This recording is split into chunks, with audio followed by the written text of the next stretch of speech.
Long trades are getting wiped while ETF just printed negative flow. But JPMorgan and Morgan Stanley are quietly building more crypto plumbing. The question is, why build the rails when the train looks shaky?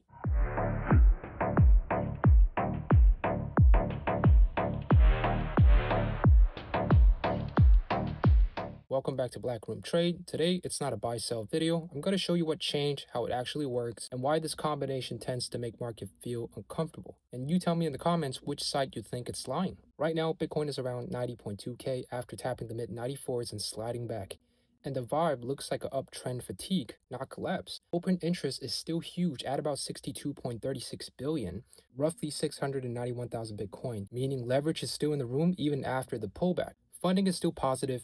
Bitcoin's OI weighted funding is at around 0.0072%, so the crowd is still leaning long, paying to stay in, and the market just punched that in the last 24 hours. Total liquidations are at about 467.5 million, with 422.7 million of that being longs. Meanwhile, spot Bitcoin ETF printed a daily net outflow of about 5,200 Bitcoin on the last update. Now, we don't see a lot of panic, but it's not supportive either. And here's the part people ignore. On the liquidation map, there's a chunky pocket above around the low 92,000 sitting there like a magnet, so we've basically got a magnet above and below. Leverage is still active and flows are not exactly cheering. So if the market feels this fragile, why are institutions building like this is just getting started? Now let's start with the Wall Street expansion side of the story. Now JP Morgan is expanding the JPM token onto the Canto network. Understand this, a lot of institutional blockchain was basically private islands, meaning Bank A can only move stuff inside Bank A's garden. What's changing now is cross-bank connectivity. Now Canton is designed like a network where different institutions can transact on shared rails,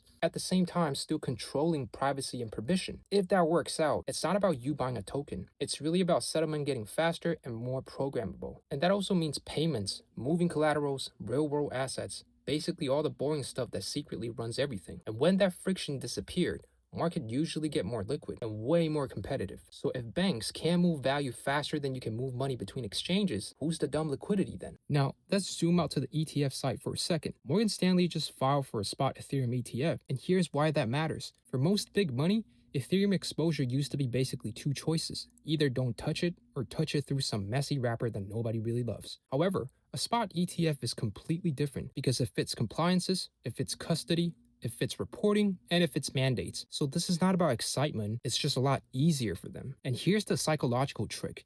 ETF doesn't need everyone to fall in love with Ethereum.